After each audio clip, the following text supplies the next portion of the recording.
आपला धडा चालू आहे शब्दांच्या जाती. विश्वजित समोर शब्दांच्या जाती एकूण आहेत 8. त्यातल्या ज्या बदलतात त्यांना आपण म्हटलेलं आहे विकारी. त्यांना दुसरं नाव दिलेलं आपण सव्य. कोणकोणत्या तो? नाम, दुसरं सर्वनाम, तिसरं विशेषण आणि चौथं क्रियापद. मित्रांनो, नाम, सर्वनाम, विशेषण, क्रियापद ह्या आहेत विकारी. त्यानंतर आपण पाहिलेलं आहे अविकारी. त्याला दुसरं नाव काय दिलेलं होतं आपण? अव्यय.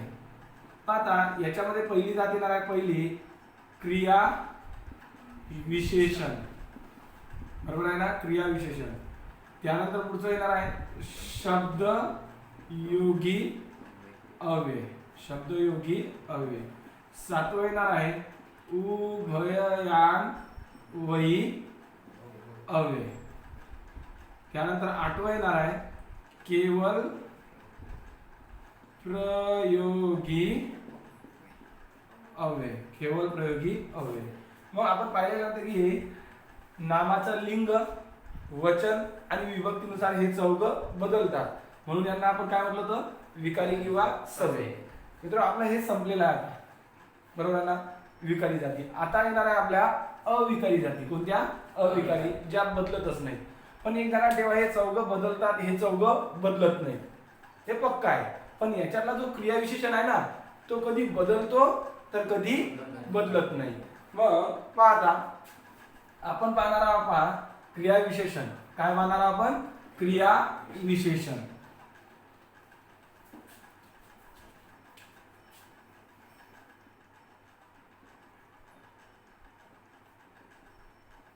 क्रियाविशेषण म्हणजे काय? क्रियापदाबद्दल माहिती देणाऱ्या शब्दाला क्रियाविशेषण असे म्हणतात. काय? श्याम सावकाश चालतो. आता याच्यात हे आहे नाम, हे आहे क्रियापद.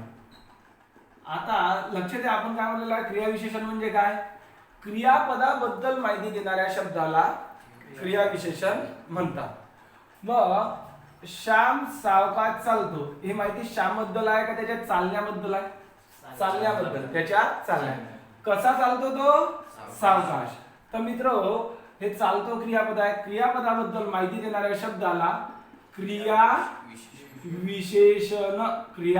क्रियाविशेषण असे म्हणतात.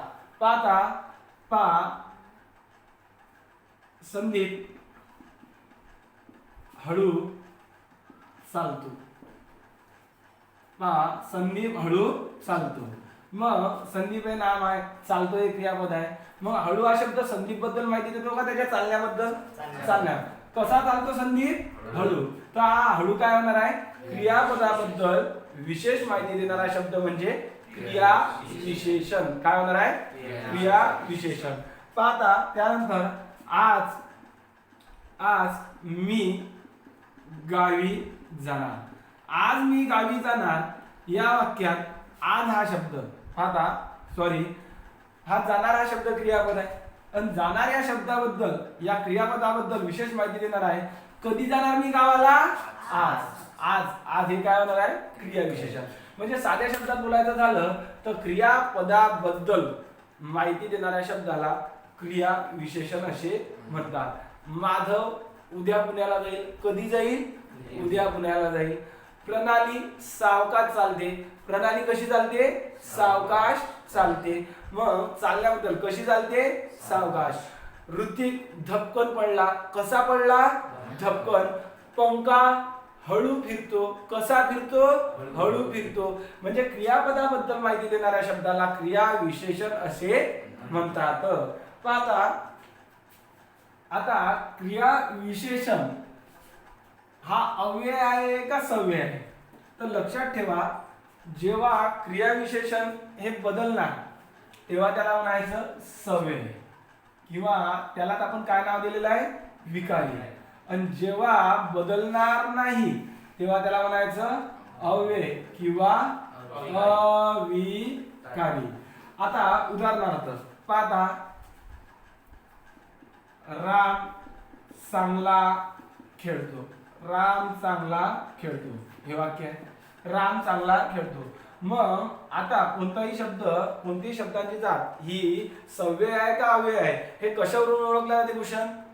तर त्याचं लिंग, वचन व विभक्तीवरून ओळखले जाते. मग आपण याचं लिंग बदलून पाहू. रामाच्या जागी घेऊ गीता. गीता चांगली खेळते. खेळते. आता मित्र, राम हे नाम आहे, खेळतो हे क्रियापद आहे, बरोबर आहे ना? वाक्यातील क्रियादर्शी शब्द आणि वाक्याचा अर्थ पूर्ण करणारा शब्द म्हणजे क्रियापद. मग राम नाम आहे, खेळतो हे क्रियापद आहे. मग हा चांगला शब्द, पहिलं वाक्य बघू आता. राम चांगला खेळतो. राम बद्दल माहिती आहे का? त्याच्या खेळण्याबद्दल आहे. मग खेळणं हे क्रियापद आहे. क्रियापदाबद्दल माहिती दिली म्हणून नाव काय झाला? क्रिया विशेषण. क्रिया विशेषण. मग आता आपण याचं काय बदललं? लिंग. पाहता, रामच्या जागी काय गेली? गीता. गीता. गीता चांगला खेळते असं केलं का आपण? नाही. गीता चांगली खेळते. म्हणजे लक्ष द्या, रामचं सीता झालं, खेळतोचं खेळते झालं, तर नामही बदलत असते, क्रियापदही बदलत असते, कारण की त्या शब्दांच्या विकारही जाती आहे, बरोबर आहे? पण आता इथं काय बदललं? चांगल्याचं काय झालं? चांगली. चांगलाचं चांगली झालं म्हणजे इथं क्रिया विशेषणही काय झालं? बदललं. म्हणून ते क्रिया विशेषण काय झालं? विकारी झालं, सव्यय झालं. म्हणजे इथं क्रिया विशेषण बदललं म्हणून ते विकारी. मग आता पहा, आता हेच वाक्य घेतो. राम सावकाश किंवा हळू घ्या, सावकाश चालतो. कसा चालतो? हा. काय? राम सावकाश खेळतो. घेऊ खेळतो. राम सावकाश खेळतो. तर आता हे आपण राम नाव, खेळतो क्रियापद, क्रियापदाबद्दल विशेष माहिती देणारा सावकाश हा शब्द क्रिया विशेषण. मग आता आपण काय करू? इथं रामचं लिंग बदलू. रामच्या जागी घेतली गीता. गीता सावकाश खेळते. गीता सावकाश खेळते. मित्र, रामचं सीता केलं, लिंग बदललं तर नाम बदललं, कारण ते विकारी आहे. रामची गीता गेली तर खेळतोचं काय झालं? खेळते. क्रियापद बदललं, मान्य आहे, विकारी आहे, पण सावकाश कसं राहिलं? जसंच तसं राहिलं. म्हणजे इथं क्रिया विशेषण आहे, क्रिया विशेषण आहे, पण हे क्रिया विशेषण ऋषिकेश बदललं का? नाही. तर राम सावकाश खेळतो आणि गीता सावकाशी खेळते असं काही केलं का आपण? नाही. मग मित्र, एक ध्यानात ठेवा, इथं चांगलं तर चांगली झालं, इथं क्रिया विशेषण बदललं म्हणून त्याला सव्यय किंवा विकारी म्हणा, आणि इथं क्रिया विशेषण बदललं नाही म्हणून त्याला अव्यय किंवा अविकारी म्हणा. पण लोक क्रिया विशेषणाला अव्ययच का म्हणतात? तर एक ध्यानात ठेवा, जास्तीत जास्त जे क्रिया विशेषण आहे ते अव्ययाचं काम करते. जर आपण 100% घेतलं तर त्याच्यातलं 95% ते अव्यय म्हणूनच वापरले जाते. क्वचित एखाद्या वेळेला ते सव्यय म्हणून वापरल्या जाते. म्हणून लोक याला नाव देतात क्रिया विशेषण अव्यय. क्रिया विशेषण अव्यय. पण ते एक ध्यानात ठेवायचं, ते सव्ययही आहे आणि अव्ययही आहे. पण कधी सव्यय आहे? जेव्हा बदलणार तेव्हा सव्यय किंवा विकारी, आणि जेव्हा बदलणार नाही तेव्हा अव्यय किंवा अविकारी. अरे, याचे जास्त उदाहरणही सापडत नाहीत विकारीचे. त्याच्यात तो चांगला, चांगली, चांगले हेच सापडतात. पण अव्ययाचा खूप मोठा विषय आहे. मग आता पाहणार आपण क्रिया विशेषण अव्यय. क्रियापदाबद्दल माहिती देणाऱ्या शब्दाला क्रिया विशेषण अव्यय असे म्हणतात. क्रिया विशेषणाचे किती प्रकार आहेत? तर 2 प्रकार आहेत. किती प्रकार आहेत? 2. एक ध्यानात ठेवा, एमपीएससी ने हा प्रश्न दिला होता, क्रिया विशेषणाचे क्रिया विशेषण अव्ययाचे प्रकार किती? तर हा प्रश्न त्यांना वापरत घ्यावा लागला, कारण की काही लोक म्हणत होते 2 आहेत, काही लोक म्हणत होते 6 आहेत, काही लोक म्हणत होते 12 आहेत. मग आखरी एमपीएससी ने तो प्रश्न रद्द केला. तर एक ध्यानात ठेवा, असे किती प्रकार आहेत हे सहसा जास्त वेळा विचारत नसतात. हे आपल्याला अभ्यासासाठी असते, आपण सिस्टमॅटिक ठेवत असतो त्यासाठी. क्रिया विशेषणाचे तसे मुख्य 2 प्रकार. पहिला आहे अर्थमूलक, अर्थमूलक, आणि दुसरा आहे स्वरूपमूलक, आता अर्थमूलक म्हणजे त्याच्या अर्थावरून प्रकार पडतात आणि स्वरूप म्हणजे त्याच्या दिसण्यावरून प्रकार पडतात। आता पहा अर्थमूलक मध्ये एकूण 8 प्रकार आहेत। किती प्रकार आहेत? सॉरी 6 प्रकार आहेत। पहिला आहे कालवाचक, दुसरा आहे स्थलवाचक, तिसरा आहे रीतिवाचक, चौथा आहे परिमाणवाचक, पाचवा आहे परिमाणवाचक झाल्यानंतर आता प्रश्नार्थ आणि 6वा आहे निषेधार्थ किंवा विरोधी म्हणू शकतो आपण विरोधार्थ। त्यानंतर स्वरूपदर्शकचे 3 प्रकार आहेत। पहिला आहे सिद्ध, दुसरा आहे साधित आणि तिसरा प्रकार पडतो स्थानिक। आता आपण शब्दशः या सगळ्यांची ओळख करू, उदाहरण नंतर पाहू।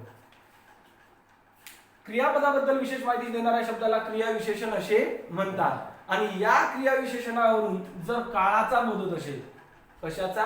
काळाचा, क्रिया केव्हा घडली याचा जर बोध होत असेल तर त्याला कालवाचक क्रियाविशेषण अव्यय असे म्हणतात। दुसरा स्थलवाचक, क्रियापदाबद्दल विशेष माहिती देणाऱ्या शब्दाला क्रियाविशेषण अव्यय असे म्हणतात आणि हे क्रियाविशेषण अव्यय जर स्थळाचा बोध करून देत असेल, ठिकाणाचा बोध करून देत असेल तर त्याला स्थल, क्रिया कोठे घडली याचा बोध करून देत असेल तर त्याला म्हणतात स्थलवाचक।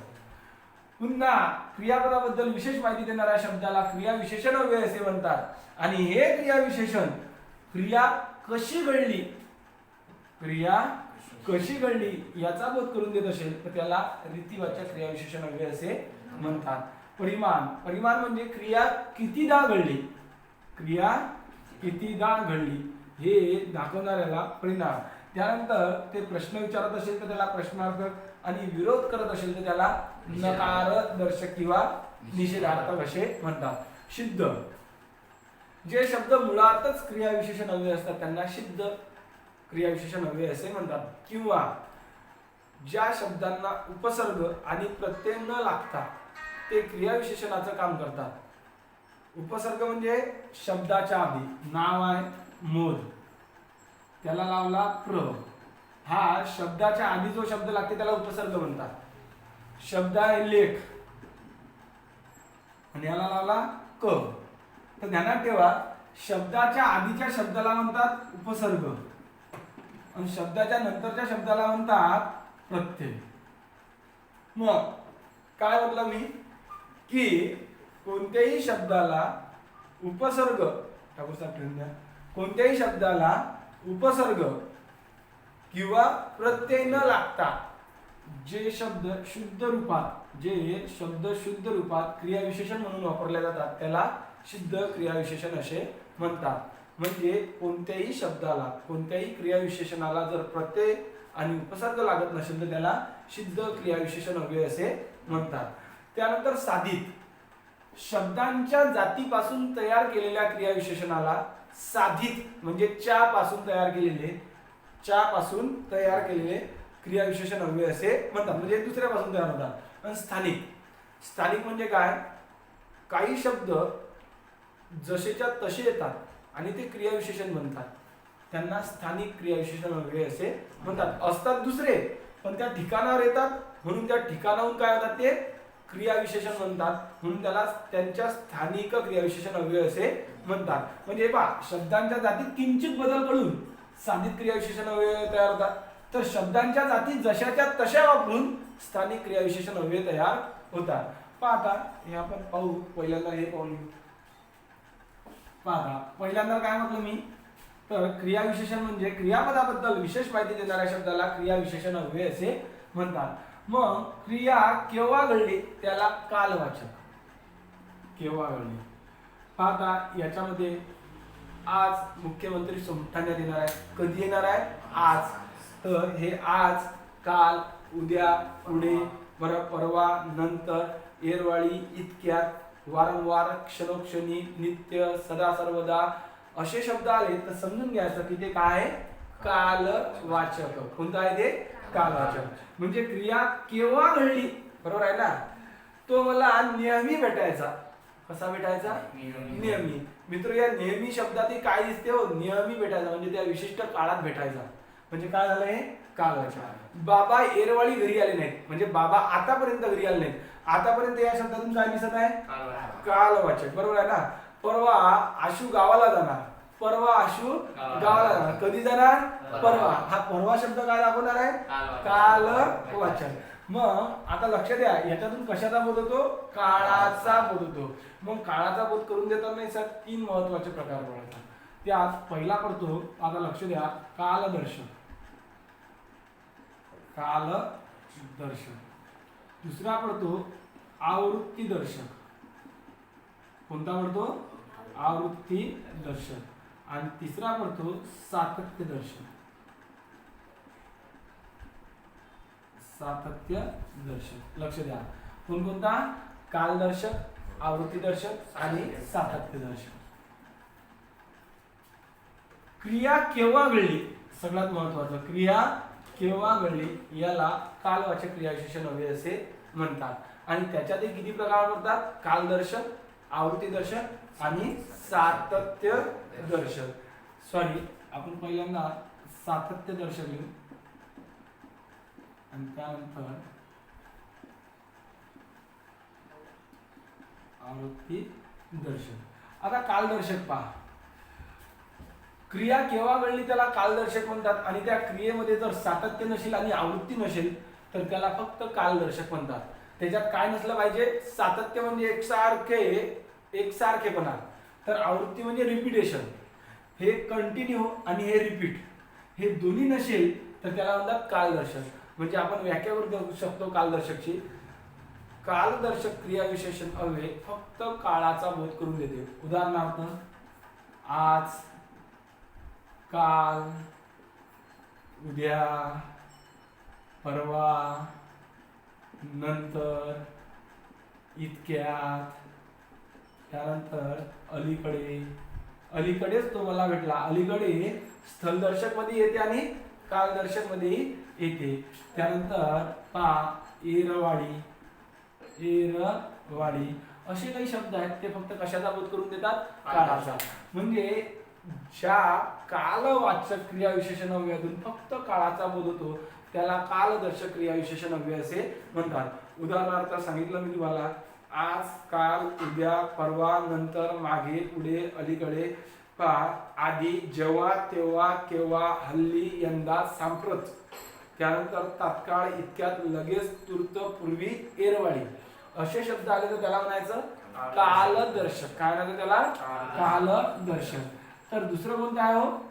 सातत्य दर्शक. मग आता समजा म्हटलं की आज मुख्यमंत्री खामगावात आले तर या कालवाचकचा काय होणार आहे? तो कालदर्शक.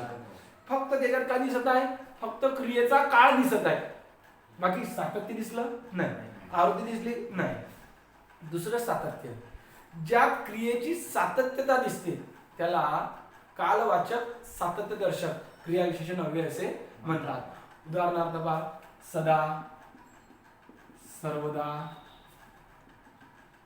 सदा सर्वदा, नित्य, नेहमी, नित्य नेहमी. त्यानंतर पहा, आजकाल, आजकाल, दिवस भर, दिवस भर, दिन, रजनी, रात्रं दिवस, रात्र दिवस, निशिदिनी, निशिदिनी असे शब्द आले तर ते सातत्य दर्शक. पाहता, सदा सर्वदा योग तुझा घडावा. योग कसा घडावा? सदा सर्वदा म्हणजे काय? कंटिन्यू आहे. त्यानंतर ऋतिक नेहमी उशिरा येतो. कसा उशिरा येतो? नेहमी. पहा, भूषण नित्य शेतात जातो. कसा जातो तो? नित्य म्हणजे नेहमी. काय? ऋषिकेश आजकाल सुट्ट्या मारत आहे. काय मारत आहे? सुट्ट्या. कधी मारत आहे? आज काल. ठाकूर सदा सर्वदा हसतो. कसा हसतो? डोळा संपल्या. सदा सर्वदा. त्यानंतर ऋतिक दिवसभर अभ्यास करतो. कसा अभ्यास करतो? दिवसभर. आशू रात्रंदिवस मोबाईल खेळतो. कसा खेळतो? रात्रंदिवस. लक्षात येऊन आलं तुमच्या? म्हणजे यात क्रियेची काय दिसत आहे? सातत्यता दिसत आहे. कंटिन्यू. गडी मोबाईल म्हणजे मोबाईलच. त्यानंतर दिन रजनी हाची धंदा गोविंदाचे पवाडे. अरे दिन म्हणजे दिवस आणि रजनी म्हणजे रात्र. तुकाराम महाराज म्हणतात आम्हाला देवाच्या नावाच्या व्यतिरिक्त काही आमच्या जीवनात नाही. महाराज म्हणतात दिन रजनी हाची धंदा. कसा धंदा? दिन रजनी. रात्रंदिवस. सातत्यता दिसत आहे तुम्हाला? म्हणजे पहा पहिल्या याच्यात काय होता? फक्त काळाचा बोध होता. याच्यात काय दिसत आहे? क्रियेमध्ये सातत्यता दिसत आहे. लक्षात येऊन आलं तुमच्या? त्यानंतर पहा आता आवृत्ती दर्शन. आवृत्ती दर्शन मध्ये काय काय आहे? याच्यात सांगितलं ना कोणते कोणते? आज, काल, उद्या, परवा, नंतर, त्यानंतर एरवाडी, हल्ली, सांप्रत, जेव्हा, तेव्हा, इतक्यात, बरोबर आहे ना? अलीकडे, अलीकडे, आतापर्यंत. आता हे जे शब्द झाले आतापर्यंत नाही रद्द करू आपण. मग आता आवृत्ती दर्शन. यात आवृत्ती म्हणजे रिपिटेशन दिसेल. काय दिसेल? आवृत्ती म्हणजे रिपिटेशन. आता शब्द येणार आहेत वारंवार, पुन्हा पुन्हा, क्षणोक्षणी, क्षणी. त्यानंतर पहा दररोज, दर साल, फिरून, त्यानंतर एकदा, दोनदा, हजारदा. हा आलेला प्रश्न. एकदा, दोनदा, हजारदा हे कोणत्या प्रकारचे क्रियाविशेषण हवे आहे MPSC ला? आवृत्तीवाचक. कोणता आहे? आणि त्याच्यातही कोणतं येणार आहे? कालवाचक. आता लक्ष द्या या शब्दांमध्ये फक्त काळाचा बोध होते. पहा आता आज म्हटलं तर कुठेतरी सातत्य वाटते का रे? मी आज आलो. कुठे सातत्य आहे? काल आलता का? उद्या येणार? याची काही निश्चितता नाही. बरं आज या शब्दात कोणती आवृत्ती दिसतं का? मी आज आलो म्हणजे मी आधी आलो तर असं काही सांगितलं का मी? नाही. याच्यात फक्त काळाचा बोध होते. याच्यात त्या क्रियेची सातत्यता दिसते. तर याच्यात ती क्रिया पुन्हा पुन्हा झाली असं दिसते. त्याला म्हणतात आवृत्तीवाचक. काय? भूषण मला वारंवार शेतात भेटतो. कसा भेटतो? वारंवार. कसा भेटतो?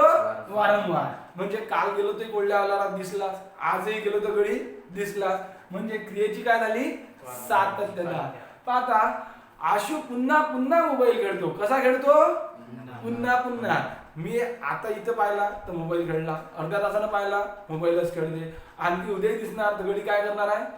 मोबाईलच खेळणार आहे. पुन्हा पुन्हा. याच्यात काय येणार आहे? आवृत्ती. त्यानंतर क्षणोक्षणी, दररोज, दर साल, फिरून असे जे शब्द आहेत. काय? सालाबाद प्रमाणे यावर्षी आमच्या इथे महालक्ष्मीचा प्रसाद, बरोबर आहे ना, प्रसादाचे आयोजन केलेले आहे. कसं? दर साल प्रमाणे किंवा दर सालाबाद प्रमाणे.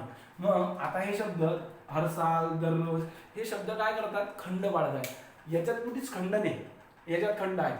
काय? भंडारा मागच्या वर्षी झाला त्यात खंड पडला आणि डायरेक्ट यंदा आला. काय झालं? याच्यात खंड पडतो. पण याच्यात खंड नाही. ऋतिकच्या घरी नित्य नेहमी भंडारा असतो. म्हणजे कालही होता, आजही होता. म्हणजे याच्यात नेहमी. हा काय? समजा शेगाव संस्थांमध्ये नेहमी भंडारा असतो. ठाकूर साहेब खंडच नाही, बंदच नाही, फुकट. आता नेहमी. आणि ऋषीच्या घरी दर साली महालक्ष्म्यांचा महाप्रसाद असतो. मग इथं खंड आहे. बाकीचे 364 दिवस खाली आहे, पण बाकीचा एक दिवस पक्का इथं. पण इथं कसं आहे? इथं गॅरंटेड 365 दिवस ठाकूर साहेब. काय म्हणताच नाही. म्हणजे इथं कंटिन्युटी आहे, तर इथं खंड आहे. अरे हे मराठीत शब्द पाहिले ना, सातत्य आणि आवृत्ती, ते हे जवळ वाटतात. पण इंग्लिश मस्त फरक पडते. Continue, repetition. याच्यात खंड असतो, याच्यात खंड नसतो. लक्षात घेऊन झालं तुमच्या? हा. त्यानंतर तो मला दोनदा भेटला. कसा भेटला? दोनदा. अरे पहिलेही भेटला होता आणि आताही भेटला. हा दा शब्द काय येणार आहे? रिपिटेशन. तो मला एकदा भेटला, हा रिपिटेशन नाही, पण त्याच्यातला 10 शब्द रिपिटेशन आहे. हा जो 10 शब्द आहे ना, हा आवृत्ती दर्शक आहे. त्याला नाही तर तो मला एकदा भेटला, तो मला एकदा भेटला, याच्यात कोणती आवृत्ती आहे ऋषी? काहीच नाही. पण याच्यातला हा 10 शब्द रिपीट दाखवते. म्हणजे कसं असते, त्याच्या अंगी ते गुण असतात. किंवा त्याला कोरोना झाला नाही पण कोरोनाचे लक्षण आहेत त्याच्यात, बरोबर आहे ना. लक्षण म्हणजे कोरोना कसा आहे माहिती आहे का, त्याला सर्दी गिर्दी नाही, पण चेक केली तर हाय लगाचा, बरोबर आहे ना. तर हाही तसाच आहे. हा ओरिजिनल तसं पाहिलं तर आवृत्ती दर्शक नाही, पण टेस्टिंग झाली तर याच्यात 10 सापडला, बरोबर आहे ना. थोडे सिम्पटम्स दिसले नाही का, थोडे ते लक्षण दिसले, म्हणून तो काय आला, काय आला, आवृत्ती दर्शक आला. फरक त्यांना ठेवा, फक्त काळाचा बोध देते, क्रियेची सातत्य दाखवते आणि क्रियेत खंड दाखवते. काय दाखवते? खंड दाखवते. याला म्हणतात आवृत्ती वाचक जे काही. आता पाहणार आपण, हे लक्षात आलं मित्र. तर किती प्रकार आहेत कालवाचकचे? 3. कालवाचकचे 3. पहिला कोणता? कालदर्शक, दुसरा सातत्य दर्शक आणि तिसरा आवृत्ती दर्शक. दुसरा स्थलवाचक. स्थलवाचक मध्ये येणार आहे क्रिया, ठाकूर साहेब, क्रिया कोठे घडली, याला स्थलवाचक. आणि याचे सुद्धा 2 प्रकार पडतात. पहिला येणार आहे स्थितीदर्शक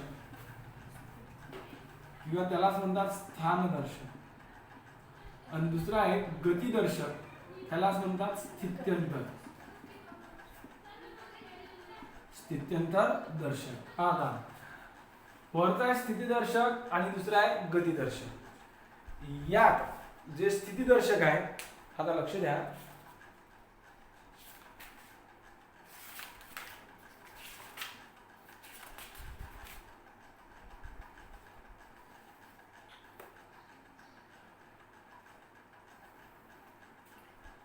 यात स्थितीदर्शक आणि हे गतिदर्शक.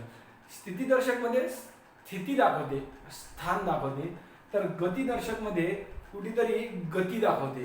म्हणजे आता उदाहरणार्थ, शब्द आहे इथं, शब्द आहे तिथं, शब्द आहे जिकडे, शब्द आहे इकडे, हा शब्द आहे कुठे, शब्द आहे कोठे, शब्द आहे जेथे, शब्द आहे येथे, आता शब्द आहे सर्वत्र, सर्वत्र, शब्द आहे चोहीकडे. आता लक्ष द्या, हे स्थिती दाखवते फक्त. पाहता, श्याम कोठे उभा आहे, हा इथं उभा आहे, इथं. श्याम इथं उभा आहे, श्यामची काय दिसलं, स्थिती. श्याम तिथं उभा आहे, कुठे उभा आहे, तिथं. हा तिथं शब्द काय दाखवत आहे, त्याची स्थिती दाखवत आहे, बरोबर आहे ना. म्हणजे क्रियापदाबद्दल विशेष माहिती देणाऱ्या शब्दाला क्रियाविशेषण म्हणतात. आणि ते जर एखाद्या ठिकाणाचा क्रिया कोठे घडली याचा बोध करून देत असेल तर त्याला स्थलदर्शक असे म्हणतात. त्याच्यातही त्याचे 2 प्रकार. जर ते फक्त स्थिती दाखवत असेल तर त्याला स्थितीदर्शक, आणि गती दाखवत असेल तर त्याला गती किंवा स्थित्यंतर. मग आता आता इथं फक्त स्थिती दाखवते, तर इथं गती. इथं आहे ना, हा होणार आहे इथून, हा तिथून, हा जिकडून, हा इकडून, कोठून, कुठून, जेथून, येथून. मग सर्वत्रचा होणार नाही, चोही कडून, चोही कडून. पाहता याला काय लागलं, तर फरक आहे का. राम इथं उभा आहे, स्थितीदर्शक. तो राम हा इथं उभा आहे, काय झाला, कुठे उभा आहे, इथं, स्थिती. राम इथून जात आहे, अरे गती चालताना दिसला ठाकूर साहेब. राम येथून जात आहे, कुठून जात आहे, येथून. हा गती दाखवते, तर हा स्थिती दाखवते. फक्त एवढा फरक आहे गती किंवा स्थित्यंतर मध्ये. हे शब्दात त्याला काय लागत आहे, उन हुन. पण इथंचा इथून, तिथंचा तिथून, जिकडेचा जिकडून. चला, इकडून, कोठून, कुठून, जेथून, येथून, चोही कडून. आनंदी आनंदकडे, जिकडे तिकडे चोहीकडे. काय येणार आहे, स्थितीदर्शक. काय येणार आहे, चोहीकडून वारा आला. कसा वारा आला, चोहीकडून. कशात येणार आहे, कडून आला तर नक्की लक्षात आलं. म्हणजे हे फक्त स्थिती दाखवते, तर हे त्याची गती दाखवते.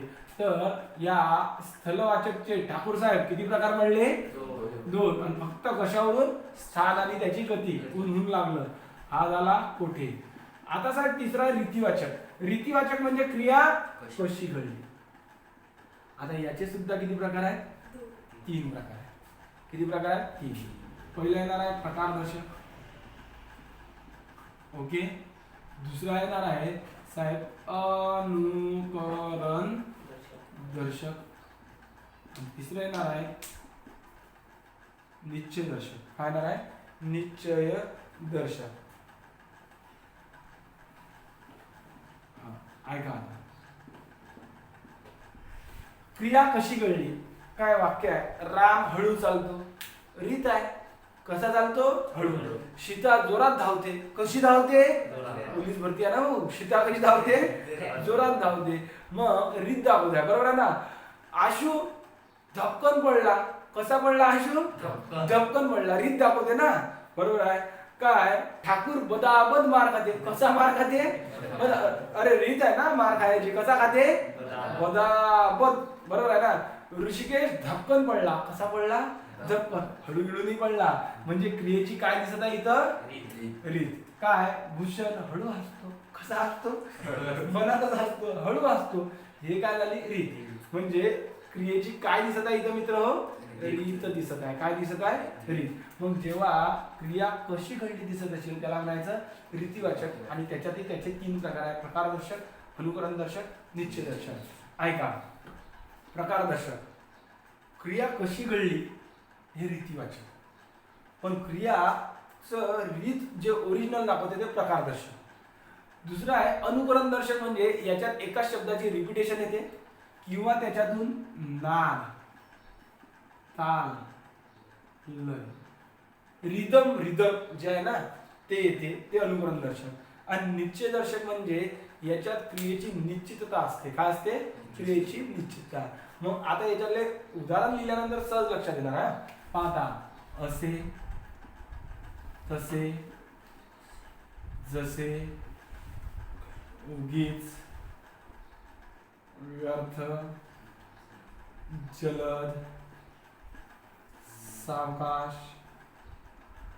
मोफत, फुकट, हळू. हे जे शब्द आहेत ना हे काय ना प्रकारदर्शक. पाहा. काय ठाकूर साहेब काल क्लासला आला नाही? अरे सर ते असं झालं म्हणून मी आलो. कसं झालं? कंसात असं झालं तसं झालं. हे काय येणार आहे? प्रकारदर्शक. त्यानंतर काय? आशू उगीच ज्ञानूला मारू नको. कसा मारू नको? उगीच ज्ञानूला मारू नको. हा उगीच बरोबर आहे ना. हा शब्द काय येणार आहे? प्रकारदर्शक. काय? ऋतिक जलद सायकल चालवते. कसा चालवते? जलद. काय? भूषण हळू हसतो. कसा हसतो? हळू हसतो.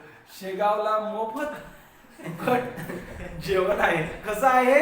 मोफत किंवा फुकट. मग हे काय दाखवते? फक्त क्रियेची जे रीत आहे ना मित्र ते रीत दाखवते. पण याच्यात नाद, ताल, लय येत नाही. पहा हे तीनही कशाचे प्रकार आहेत?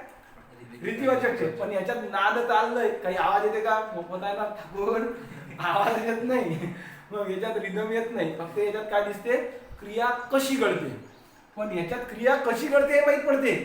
परंतु त्याच्यातून काय येते? आवाज येते. नाद, ताल, लय. तो पटपट चालतो. पटपट. चप्पलचा आवाज आला का? मनातल्या मनात येते ना. हा. तो धाडकन पडला. कसा पडला? धाडकन. लहान बाळ. बरोबर आहे ना? लहान बाळ कसं चालते? तुरु तुरु. अरे कृष्णाई कशी चालते? कशी चालते? तुरु तुरु चालते. त्यानंतर काय? ठाकूर बदाबद मार खातो. कसा मार खातो? बदाबद मार खातो. विश्वजित जोरातला. पटपट, धाडकन, तुरु तुरु, बदाबद. त्यानंतर पटापट, पटापट असे शब्द आले तर समजून घ्यायचं. असे शब्द आले तर समजून घ्यायचं काय आहे ते? तर अनुकरण दर्शक. पाच शब्द वाचतो मित्र मी अनुकरण दर्शकचे. पटापट, पटपट, झटकन, पटकन, धक्कन, बदाबद, धाडधाड, तुरु तुरु, धाडकन, छमछम असे शब्द आले तर ते काय येणार आहे? अनुकरण दर्शक. आवाज येऊन आला ऋषी याच्यातला? बाळ कसं चालते? तुरु तुरु चालते. त्यानंतर पुढचा आहे निश्चय दर्शक. निश्चय दर्शक मध्ये येणार आहे पहा नक्कीच. पहा नक्कीच, नि संकोच, खरो खरच, खरो खरच. त्यानंतर येणार निक्षून, निक्षून, नक्की नक्कीच, नक्कीच्या साठी नक्कीच. त्यानंतर आता अजून शब्द आहे खुशाल. काय येणार आहे? खुशाल. म्हणजे इथं क्रियेची निश्चितता दिसते. काय माहित आहे का, गणपती बसले आणि गणपतीची देणगीसाठी ठाकूर विचारत आहे का हो सर ऋतिक वर्गणी देईल का? मागच्या वर्षी तुम्ही गणपती बसवला, ऋषी हा ऋतिक वर्गणी देईल का? म्हणून म्हणतो ठाकूर साहेब निश्चिंत जा, नक्कीच जा, ऋतिक 10,000 देणगी देते. किती देते? नक्कीच जा, खुशाल जा. आणि मला क्रियेची काय निश्चितता, निसंकोच जा. बाबा खरोखरच खरोखरच तो 10,000 देते. निक्षून सांगतो, निक्षून तो 10,000च्या 1 रुपया कमी देणार नाही. म्हणजे इथं क्रियेची काय निश्चितता आहे. पूर्वानुभव माझ्या पाठीशी आहे आणि त्याच्यावरून क्रियेची काय झाली निश्चितता. अरे खुशाल जा त्या क्लासला, यशस्वी होसा. बरोबर आहे ना? कशा जा? कारण की मी तिथंच लागलो होतो नोकरीवर, असं 2 वर्षात सांगितलं पाहिजे आपण. आता खुशाल काय झाला, हा शब्द येणार आहे निश्चय दर्शक. लक्षात येऊन झाला. क्रिया कशी कळली त्याला रीतिवाचक म्हणतात आणि याच्यात फक्त रीतीचा प्रकार दाखवत असेल तर त्याला प्रकारदर्शक, रीतीचा नाद ताल लय दिसत असेल तर त्याला अनुकरदर्शक आणि रीतीमध्ये निश्चितता असेल तर त्याला निश्चय दर्शक असे म्हणतात. ध्यानात ठेवा, शब्द महत्वाचे नाहीतच याचे, हे अर्थ महत्वाचे. एकच शब्द पुन्हा पुन्हा आणि त्याच्यात नाद ताल लय. याच्यात क्रियेत काय असते पाहिजे, डिटर्मिनेशन, एकदम पक्क माहीत पाहिजे. आता शब्द दिला नेहमी पक्का. पक्का शब्द कशा देणार आहे? निश्चित दर्शक. तुम्ही असं मांडू नाही शकत की हे शब्द याचे देणार. आपल्याला अर्थ माहित पाहिजेत. काय माहित पाहिजे? अर्थ. त्याच्यावरून ते होईल. आता राम चांगला खेळतो, चांगला शब्द लिहिला का मी याच्यात? नाही, पण तो प्रकारदर्शक मध्ये येणार आहे. कशा येणार आहे? कसा खेळतो? काही नाद ताललंय नाही त्याच्यात, ना त्याच्यात काही निश्चितता नाही. चांगला खेळतो. एक फक्त काय असं साधं बोललो आपण. चला, हे झालं रीतिवाचक. पुढचा परिमाणवाचक. कोणता आहे? परिमाणवाचक. पाहता, परिमाणवाचक याचे परिमाणवाचक म्हणजे क्रिया कशी घडली, क्रिया कितीदा घडली, क्रिया कितीदा घडली याला म्हणतात परिमाणवाचक. मग आता पहा, फक्त कितीदा नाही, याच्यातही 4 ते 5 प्रकार आहेत. किती प्रकार आहेत? 4 ते 5 प्रकार. आता आपण पाहू.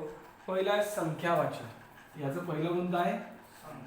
संख्यावाचक. आता दुसरा आहे आधिक्यवाचक.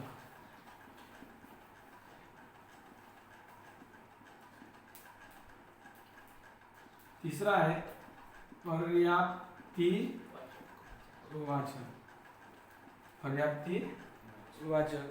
श्रेणीवाचक.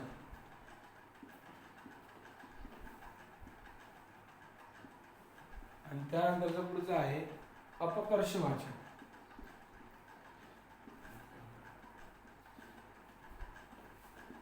पहा आता, क्रिया कितीदा घडली. क्रियेची जे काही आकडेवारी आहे, परिमाण म्हणजे संख्यावाचक. परिमाण या शब्दाचा अर्थ आहे संख्यावाचक. मग आता या संख्यावाचक मध्ये पहा, क्रिया कितीदा घडली. काय? तो पहिल्यांदा आला. कसा आला? पहिल्यांदा. संख्यावाचक. काय आला? पहिल्यांदा. पाहता पुढचा आहे आधिक्यवाचक. कोणता आहे? आधिक्य. पाहता, आज आशू अधिक जेवला. कसा जेवला? जेवढं जेवायचं होतं त्याच्यापेक्षा अधिक जेवला. अधिक म्हणजे आधिक्यवाचक. बरोबर आलं? लक्षात आलं अर्थ? पुढचा पर्याप्तवाचक. काय? ऋषी आज पुरेसा जेवला. जेवढं पाहिजे होतं 3 पोळ्यात तेवढा जेवला. पुरेसा म्हणजे पर्याप्त. बरोबर आहे ना? अरे मला परीक्षेला जाण्यासाठी एकच गाडी पाहिजे, आपल्याकडे एकच गाडी आहे, तर काय झाली आहे? पर्याप्तवाचक. आपल्याला परीक्षेला जायचं ना, आपल्याकडे 2 गाड्या आहेत, त्या काय झालं? आधिक्यवाचक. आपल्याकडे एकच आहे, तेच संख्या झाली. बरोबर आहे ना? चला, पर्याप्ती म्हणजे पुरेसे असे शब्द आले का पर्याप्तवाचक. आता श्रेणीवाचक. काय? श्रेणीवाचक मध्ये येणार आहे बा क्रमाने, क्रमशः. आज जो कार्यक्रम होईल ना त्याच्यात एंट्री ही, त्याच्यात प्रवेश हा क्रमशः किंवा क्रमाने देण्यात येईल. हा क्रमाने शब्द कसा प्रवेश देण्यात येईल? क्रमाने. श्रेणी क्रमाने किंवा क्रमशः. आणि त्यानंतर अपकर्ष म्हणजे कमी. अपकर्ष म्हणजे कमी. काय माहित आहे का, आज आशू कमी जेवला. कसा जेवला? कमी जेवला. म्हणजे अर्थ समजून राहिला याच्यात तुम्हाला. याच्यात संख्या दिसेल. याच्यात काय दिसेल? तो पहिला आला. किती आला तो? धावत होता ना तो ऋषी, पोलीस भरती तयारी आहे. तो जोरात धावला. पण जोरात धावल्यानंतर तो पहिला आला. कसा आला? तो बद्दल माहितीये का? आल्याबद्दल कसा आला? पहिला. श्रीवाचक. पहिला, चौथा येणार आहे संख्यावाचक आणि त्याच्यातही परिमाणवाचक. त्यानंतर आधिक्यवाचक मध्ये शब्द आहेत मित्र पहा. अधिक, फार, अतिशय, पुष्कळ, जास्त, भरपूर. याच्यात अधिकता दाखवल्या जाते. आशू आज भरपूर जेवला. आशू आज अधिक जेवला. असे जे शब्द आहेत काय? अधिक, फार, अतिशय, पुष्कळ, जास्त, भरपूर. हे आधिक्य म्हणजे अधिकवाचक. त्यानंतर पर्याप्ती म्हणजे पुरेसं. शब्द आहेत पुरे, पुरेशे, पुरे, पुरेशे, बस, बरोबर, बेताचा. अरे आता बस झालं, वाढू नको. बस झालं ना, पर्याप्त झालं ना, पोट भरलं, 4 पोळ्या हाणल्या. आता बस झालं, बरोबर आहे ना. आता पुरेसे झाले, पर्याप्तीवाचक. त्यानंतर पुढचा श्रेणीवाचकचे शब्द सांगितलं क्रमाने आणि क्रमशः. आणि अपकर्षवाचक म्हणजे त्याच्यात कमी पण आहे. काय? कमी. आता कमी, किंचित, जरा, काहीसा, थोडा, क्वचित, अत्यंत, अगदी, बिलकुल, मुळीच, मोजके, पूर्ण आणि चुकून. काय माहिती आहे का, तो क्वचित येतो. तो क्लासला रवी आपला क्वचित येतो. एकदा दिसला, आज दिसला, तो क्वचित येतो. क्वचित म्हणजे अपकर्ष, कमी वेळा येतो, बरोबर आहे ना. काय? आशू कमी जेवतो, अपकर्ष आहे. जरा जेवत जावा. आशू कसा जेवतो? वृद्धांनी कमी खावे आणि जास्त जगावे. काय आलं? अपकर्ष. कमी खावं पुढ्यानं आणि काय जगावं? जास्त. जास्त मध्ये येणार आहे आधिक्यमध्ये आणि कमी खावं येणार आहे अपकर्ष मध्ये. मग चला, पहिला, चौथा याच्यात आधिक्यवाचक मध्ये भरपूर, अधिक, बरोबर आहे ना, असे शब्द. पर्याप्तीवाचक मध्ये पुरेपुरेशे. त्यानंतर श्रेणीवाचक क्रमशः, क्रमा, बरोबर आहे ना, क्रमाने. अपकर्ष म्हणजे कमी किंवा क्वचित, कमी कमी. चला, लक्षात आलं. परिमाणवाचकचे किती प्रकार? 5 प्रकार. दष्ट. त्यानंतर प्रश्नार्थक. प्रश्नार्थकचे कोणतेही प्रकार नाही. आता ऐका, याचे कोणतेही प्रकार नाही. यात फक्त काय केलेला असतो? प्रश्न विचारलेला असतो. उदाहरणार्थ, हा भूषण आहे, तू मला तुझं पुस्तक देशील का? तू मला तुझे पुस्तक देशील का? काय भाऊ, देशील का? तू मला तुझे पुस्तक देशील का? याच्यातला देशील हे क्रियापद आहे. आणि देशील या क्रियापदाबद्दल शिल्लकची माहिती आहे. भाऊच्या हाती डिसिजन आहे. देशील का? तुम्ही उद्या क्लासला येणार का? येणार का? येणार बद्दल विशेष माहिती आहे. येणार का? बरोबर आहे ना. मग हा जो येणार बद्दल का जो माहिती विचारते तो का येणार आहे? तर तो येणार आहे प्रश्नार्थक क्रिया विशेषण अव्यय. मग उदाहरणार्थ काय? कसे सांगू तुला? कसे सांगू तुला? उद्या यावंच लागेल. आणि पुढे प्रश्नचिन्ह. कसे सांगू? काय आलं? पुन्हा प्रश्नार्थक चिन्ह आलं की हा काय म्हणायचा? प्रश्नार्थक. पुन्हा पहा, केव्हा आलास तू? केव्हा आलास तू? आणि प्रश्नार्थक चिन्ह काय येणार आहे? आलास बद्दल माहिती आहे. केव्हा? आणि केव्हा काय झाला? प्रश्नार्थक. केव्हा काय झाला? प्रश्नार्थक. तू मला तुझे पुस्तक देशील का? तू मला तुझ्या घरी नेशील का? बरोबर आहे ना? प्रश्नार्थक. बरोबर आहे ठाकूर साहेब? प्रश्नार्थक. आता याच्यात प्रश्न विचारला जातो. आता पहा ठाकूर साहेब, तुम्ही मला तुमच्या घरी नेसाल का? हा प्रश्न झाला. ज्ञानपणे. पुढचा निषेधार्थ. काय? हा निषेधार्थ. याच्यात न ना या शब्दांचा उपयोग करून नकार दाखवला जातो. तुम्ही मला तुमच्या घरी न नेलेलं बरोबर. बरोबर आहे ना? निषेधार्थक. बरोबर आहे ना? तो तोंड उघडेल तर ना. कट्टर आहे, चांगलं काढलंय का पोलिसांना, कस्टडीज घेतली, मग म्हणते बेकार आहे हा गुंडा. तो तोंड उघडेल तर ना. तोंड उघडेल तर ना. उघडेल बद्दल माहिती आहे ना. तो उघडला नाही. अरे ऋतिक न चुकता क्लासला येतो. कसा येतो? न चुकता येतो. येतो बद्दल माहिती आहे. न न न चुकता. न म्हणजे निषेध. कायला? न म्हणजे निषेध. पहा काय माहिती आहे का? आशू तू उद्या इथं न बसलेलं बरं. बरोबर आहे ना?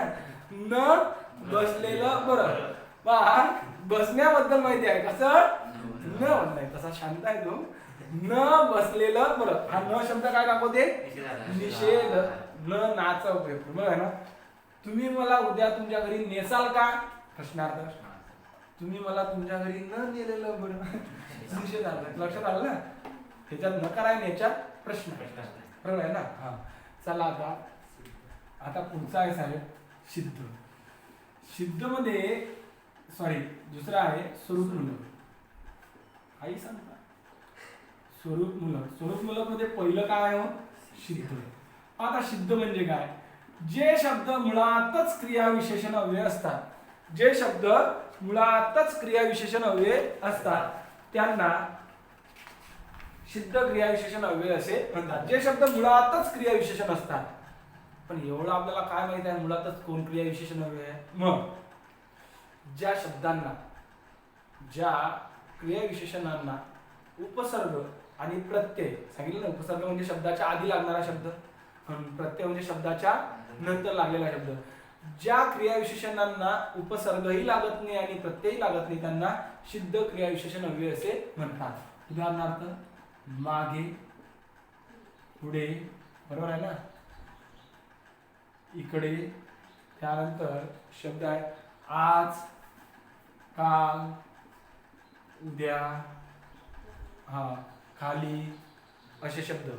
मग आता बा मागेला मागून केलं तर ते होणार नाही. पुढेला पुढून केलं तर होणार नाही. पण मागे, पुढे, इकडे, आज, काल, उद्या असे शब्द आहेत. यांना पुढेही कोणता शब्द लागला नाही, मागूनही कोणता शब्द लागला नाही. ज्या क्रियाविशेषण अव्ययांना उपसर्गही लागत नाही, प्रत्यय लागत नाही अशांना सिद्ध क्रियाविशेषण अव्यय म्हणतात. काय माहिती आहे का? अक्षय मागे भेटला होता. येतो म्हणे क्लासला. अक्षय मागे भेटला होता. कधी भेटला होता? मागे. काय रवी पुढे क्लासला येईल. कधी येईल? पुढे पुढे पुढे येईल तो. त्यानंतर पाहता आशू उद्या गावाला जाईल. कधी जाईल? उद्या. बरोबर आहे ना? मग इथं या शब्दांना कोणताही उपसर्ग नाही, प्रत्यय नाही. कोणत्याही क्रियाविशेषण अव्ययाला जर उपसर्ग आणि प्रत्यय लागत नसेल तर त्याला सिद्ध क्रियाविशेषण अव्यय असे म्हणतात. चला दुसरं साधित. कोणतं आहे दुसरं? साधित. साधित म्हणजे दुसऱ्यापासून तयार केलेले. साधित म्हणजे दुसऱ्यापासून तयार केलेले. पाहता साधित म्हणजे दुसऱ्यापासून तयार केलेले. दुसऱ्यापासून तयार केलेले म्हणजे कोणापासून तयार केलेले हो? तर ते तयार केलेले असतात शब्दांच्या जातीपासून. कशापासून? शब्दांच्या जातीपासून. मग शब्दांच्या जातीपासून तयार करताना लक्ष द्या. आता याचे काही प्रकार पडतात. पहिलं पडते नाम साधित. दुसरं पडते सर्वनाम साधित. तिसरं पडते विशेषण साधित. त्यानंतर चौथं पडते धातू म्हणजे माहिती आहे ना क्रियापदा कशापासून तयार होते? धातूपासून. धातू साधित. आणि त्यानंतर अव्यय साधित. पाहता साधित म्हणजे दुसऱ्यापासून तयार केलेले. साधित म्हणजे तयार करणे. शब्दांच्या जातीपासून. शब्दांच्या जाती. मग शब्दांच्या जाती कोणत्या आहेत? नाम, सर्वनाम, विशेषण, क्रियापद. क्रियापद कशापासून तयार होते? मूळ धातूपासून. म्हणून धातू घेतलं. धातू आणि राहिलेले अव्यय. तेच ना. पण कोणते? क्रियाविशेषण, शब्दयोगी, उभयनिगी आणि केवळ प्रयोगी. शब्दांच्या जातीपासून तयार केलेल्या क्रियाविशेषणांना साधित क्रियाविशेषण अव्यय असे म्हणतात. पण हे शब्दांच्या जातीपासून तयार करताना यांच्यात किंचित बदल केला जातो. काय केला जातो? किंचित बदल. समजा नाम घेतलं आपण. समजा आपण नाम घेतलं रात्र, दिवस, सकाळ. बरोबर आहे ना? सकाळ. त्यानंतर समजा शब्द घेतला आपण वस्तुता किंवा दुसरे काही. त्यानंतर सर्वनाम त्यामुळे, ह्यामुळे, त्यामुळे, ह्यामुळे कित्येकदा. त्यानंतर विशेषण मोठ्याने, एकत्र. धातू घेतला हस, रड ना हसणारा, रड हसताना, रडताना. आणि अव्यय तर काही घेऊ शकतो आपण, मागेच मागून, पुढेच पुढून, हे जे काही आता असे. आता बा साधित क्रियाविशेषण अव्यय म्हणजे काय? जे मुळातच क्रियाविशेषण अव्यय असतात त्यांना सिद्ध म्हणतात, तर दुसऱ्यापासून तयार केलेल्या म्हणतात साधित. मग साधित आता काय काय येणार आहे? तर साधित म्हणजे कोणापासून तयार होतात? ते शब्दांच्या जातीपासून. मग शब्दांच्या जात, समजा रात्र घेतलं आपण, नाम घेतलं रात्र. अरे रात्र एक स्थिती आहे आणि स्थितीदर्शक नाव काय असतात? नाम. बरोबर आहे ना? मग रात्र, दिवस, सकाळ हे सगळं काय झालं? नाम झाले. मग याच्यापासून मला काय तयार करायचं आहे? साधित क्रियाविशेषण अव्यय. काय? ऋषी रात्रीचा खेळतो. कसा खेळतो? रात्रला किंचित बदल केला आणि काय केलं? रात्री. हा काय झाला? क्रियाविशेषण. कधी खेळतो ऋषी? दिवसाने खेळत, दिवसा दूध घेऊन जातो, रात्री खेळतो. कसा खेळतो? हा काय? ठाकूर दिवसा शेतात जातो. कसा शेतात जातो? दिवस. या शब्दाला काय लावला? सा. बरोबर आहे ना? बदल झाला ना? शब्दांच्या जातीत किंचित बदल केला. दिवसचा दिवसा. काय? भूषण सकाळीच उठतो. लक्षात आला? शब्दांच्या जातीमध्ये किंचित बदल केला, फक्त विलांटीच नाही बरं, काही बदल. शब्दांच्या जातीमध्ये किंचित बदल केला तर त्याला म्हणतात साधित क्रियाविशेषण अव्यय. आता सर्वनाम. आता तो आहे, तोच केलं त्या, तोच, तो, त्या, ती, ते. बरोबर आहे ना? तर ओरिजिनल शब्द आहे तो, तर तोच काय केलं मी? त्या. मग हा तोच त्या काय झाला? हा सुद्धा त्यामुळे आशू उद्या घरी जाणार आहे. कशामुळे? त्याचा विजा सरला ना उद्या, आणि तो उद्या काय जाणार आहे? घरी जाणार आहे. मग हा त्यामुळे कशापासून तयार झाला? तो. म्हणजे शब्दांच्या जातीमुळे काय झालं? किंचित बदल घडला, आणि किंचित बदल घडला तर त्याला म्हणतात साधित. त्यानंतर पहा, ओरिजिनल शब्द आहे मोठा. ओरिजिनल शब्द आहे मोठा. बरोबर आहे ना? मग ओरिजिनल शब्द आहे मोठा. या मोठा काय? मोठा हे विशेषण आहे. बरोबर आहे ना?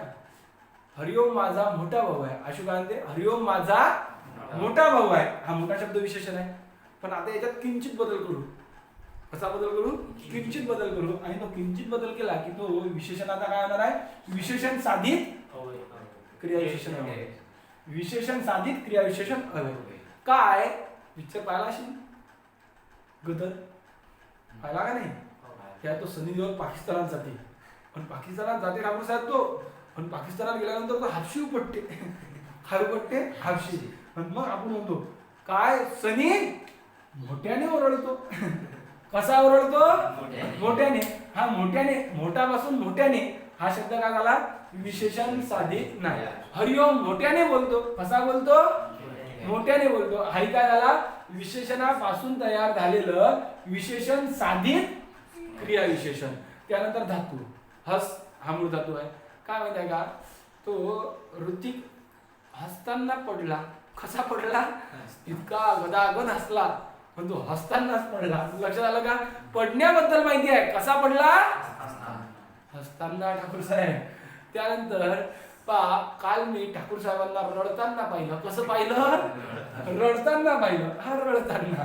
काय झालं? हे क्रियाविशेषण अव्यय. पण कुणापासून? धातू साधित क्रियाविशेषण अव्यय. पुढचा अव्यय. आता तो घरा मागून आला. कसा आला?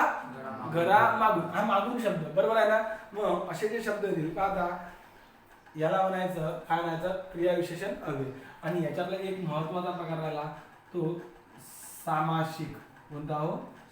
सामासिक साधित क्रियाविशेषण अव्यय. सामासिक या शब्दाचा अर्थ मी मागेही सांगितला आहे. दोन शब्द एकत्र घेऊन तयार झालेल्या शब्दाला सामासिक शब्द म्हणतात.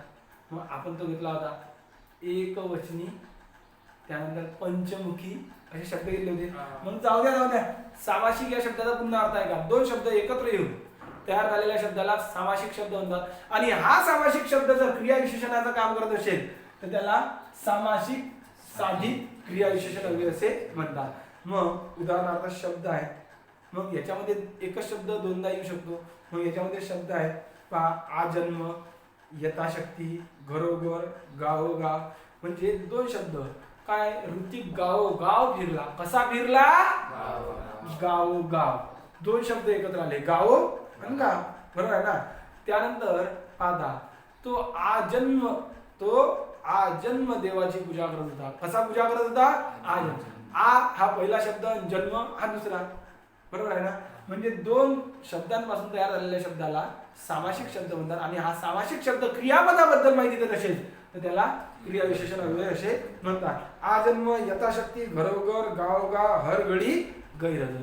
काय माहित आहे, ऋतिक मागच्या शिकवणी वर्गाला गैरहजर होता. काय होता? गैरहजर होता. गैर आणि हजर दोन शब्दांपासून तयार झाला. आणि दोन शब्दांपासून तयार झाला म्हणून त्याला म्हणतात सामासिक. आणि तो सामासिक हा गैरहजर. गैरहजर हा काय? सामासिक शब्द आहे. पण तो गैरहजर हा शब्द कोणाबद्दल माहिती देत आहे? ऋतिक मागच्या शिकवणी वर्गाला गैरहजर होता. होत्याबद्दल माहिती नाही. होता काय? क्रियापद. क्रियापदाबद्दल माहिती देणाऱ्या शब्दाला क्रियाविशेषण म्हणतात. आणि ते क्रियाविशेषण जर दोन शब्दांपासून तयार होत असेल तर त्याला सामासिक साधित क्रियाविशेषण असे म्हणतात. नक्की लक्षात आलं? आणि त्यानंतर मित्र याच्यातला हा पहिला, हा दुसरा आणि हा तिसरा स्थानिक क्रियाविशेषण अव्यय. काही शब्द मुळातच क्रियाविशेषण असतात त्यांना सिद्ध म्हणतात. काही शब्द दुसऱ्यापासून तयार केलेले असतात त्यांना साधित म्हणतात. तर काही शब्द मुळात क्रियाविशेषण अव्यय नसतात. मुळात क्रियाविशेषण अव्यय नसतात म्हणजे सिद्ध नसतात. ते शब्दांच्या जातीपासून तयार केलेले नसतात. फरक केलेला नसतो. तर शब्दांच्या जाती जशाच्या तशा येतात आणि क्रियाविशेषणाचं काम करतात. शब्दांच्या जातीत किंचितही बदल होत नाही ऋषी. जसेचे तसे येतात, जशाच्या तशा येतात. आणि काय म्हणतात? क्रियाविशेषण अव्यय. त्याला म्हणतात स्थानिक क्रियाविशेषण अव्यय. उदाहरणार्थ पहा, राम, आता वाक्य आहे स्थानिक. राम काय खेळला? राम काय खेळला. अरे काय माहिती आहे का, काल मॅच हरणार होता भारत, पण तो राम उपाधी इतका जोरदार खेळला, इतका जोरदार खेळला. मग लोक म्हणू लागले राम काय खेळला. खेळल्याबद्दल माहिती आहे, काय खेळला. काय खेळला याचा अर्थ काय? अतिशय चांगला खेळला. अरे चांगला खेळला म्हणूनच वापरला ना आपण काय. मग एक लक्ष ठेवा, हा काय शब्द कोणाच्या व्यतिरिक्त वापरला? चांगला. काही घेणं नाही. आता लक्ष द्या, राम काय खेळला. खेळण्याबद्दल माहिती आहे काय. मग खेळणं काय? क्रियापद. क्रियापदाबद्दल माहिती देणारा शब्द क्रियाविशेषण अव्यय. क्रियापदाबद्दल माहिती देणारा शब्द क्रियाविशेषण अव्यय. आणि हा क्रियाविशेषण अव्यय कोणापासून तयार झाला? शब्दांच्या जातीपासून. इथं शब्दांच्या जातीपासून तयार होत होता, पण त्याच्यात किंचित बदल होत होता. इथं बदल नाही घडला ना. सर्वनाम आहे ना होतो. मी, तू, तो, कोण, काय. कायच आला. कायाने आला असता तर साधित, पण जसा तसा आला तर स्थानिक. लक्षात येऊन आला का? हे शब्दांच्या जातीत बदल घडून येतात. आणि हे शब्दांच्या जातीत जसेचे तसे. उदाहरणार्थ सांगतो, एक घेतली मी राजदूत. काय घेतली? राजदूत. त्या राजदूतला थोडं मॉडिफाय केला, लाईट बदलला, नावाचे इंडिकेटर बदलले, पण आता ती कशी दिसून राहिली? बुलेट सारखी, साधित. पण मी म्हणतो नाही, जसं तर तसं. राजदूत तर राजदूत, स्थानिक. म्हणजे शब्दांच्या जातीत किंचित बदल केला तर साधित, पण जसेच्या तसं घेतलं तर स्थानिक. बरोबर आहे ना? काय? विश्वजित माती गातो. अरे पुणेरी शब्द आहे हा. विश्वजित माती गातो. गाण्याबद्दल माहिती आहे. कसा गातो? अरे विश्वजित कसा गातो? माती गातो. अरे माती नाही गात, माती गातो याचा पुणेरी अर्थ आहे अतिशय चांगला गातो. मग गातो हे क्रियापद आहे, पण क्रियापदाबद्दल माहिती काय? कसा गातो? माती गातो. पण माती हा शब्द ओरिजिनल काय? नाम आहे. पण मातीचं मातीच राहिलं. मातीने गातो म्हटलं का? नाही. म्हणजे हे शब्द काय असो, माती असो, सर्वनाम असो, नाम असो, हे त्या वाक्यात येतात, पण ते त्यांच्या मूळ रूपात येतात. आणि मूळ रूपात येतात तरी ते कुणाचं काम करतात? क्रियाविशेषणावयाचं. म्हणजे शब्दांच्या जातीमध्ये किंचित बदल घडून साधित क्रियाविशेषण अव्यय बनतात. तर शब्दांच्या जाती जशाच्या तशा आल्या तर त्याला स्थानिक क्रियाविशेषण अव्यय असे म्हणतात. पहा, मी तर गरीब, गरीबाबद्दल माहिती आहे, तर हा शब्द काय होणार आहे? स्थानिक क्रियाविशेषण अव्यय. अरे हा तर व्हॅन वेळ आहे, पण या वाक्यात काय झाला? तो क्रियापदाबद्दल माहिती देत आहे. पहा वाक्य आहे, तो एक तास झाला. पहा 2 मिनिट लक्षात येऊन आलं तुमच्या. मग याची उदाहरणाचं आहे. पहा, तो फिरून आला. कसा आला? फिरून आला. हा फिरून शब्द ओरिजिनल काय एक अव्यय आहे, पण जसाचा तसा आला तर जसाचा तसा आला तर तो स्थानिक क्रियाविशेषण अव्यय. पहा, तो काय दगड वाचतो. हा विश्वजित मध्ये सर मी खूपच अभ्यास करतो. ऋषिकेश काय म्हणते सर, आपल्याला माहिती आहे त्याची कंडिशन हिस्ट्री. तो काय दगड वाचतो. वाचण्याबद्दल माहिती आहे. दगड हा ओरिजिनल काय आहे? हो, ओरिजिनल दगड नाम आहे, पण तो जसाचा तसा आला वाक्यात. आणि कोणाबद्दल माहिती देत आहे? क्रियापदाबद्दल. म्हणजे शब्दांच्या जाती जशाच्या तशा येऊ जर क्रियापदाबद्दल माहिती देत असतील तर त्याला स्थानिक क्रियाविशेषण अव्यय असे म्हणतात. एक मिनिट रिव्हिजन. क्रियाविशेषण अव्यय म्हणजे काय? क्रियापदाबद्दल माहिती देणाऱ्या शब्दांना क्रियाविशेषण अव्यय असे म्हणतात. क्रियाविशेषण अव्यय कधी बदलतात तर कधी बदलत नाही. बदलतात तेव्हा त्यांना विकारी सव्यय म्हणा, जेव्हा बदलत नाही तेव्हा त्यांना अविकारी अव्यय म्हणा. त्यांचे एकूण 2 प्रकार, अर्थमूलक आणि स्वरूपमूलक. अर्थमूलकचे क्रिया कधी घडली याला कालवाचक क्रिया, कुठे घडली याला स्थलवाचक क्रिया, कितीदा कशी घडली, रीतिवाचक क्रिया कितीदा घडली त्याला परिणामवाचक प्रश्न विचारला जातो, नकार दिला जातो. आणि इथं मुळातच क्रियाविशेषण अव्यय असतात, त्यांना उपसर्ग व प्रत्यय लागत नाही, त्यांना सिद्ध म्हणतात. शब्दांच्या जातीमध्ये किंचित बदल घडून साधित, बरोबर आहे ना. आणि स्थानिक म्हणजे जसेचे तसे. भीम मोठ्याने ओरडतो. कसा ओरडतो? मोठ्याने. साधित. भीम मोठा ओरडतो. स्थानिक. मोठा हा शब्द जसाचा तसा. भीम मोठ्याने ओरडतो. साधित. भीम मोठा ओरडतो. स्थानिक. लक्षात आलं तुमच्या? अशा प्रकारे आपला एक महत्त्वाचा धडा इथं संपलेला आहे. त्याचं नाव आहे क्रियाविशेषण अव्यय. धन्यवाद.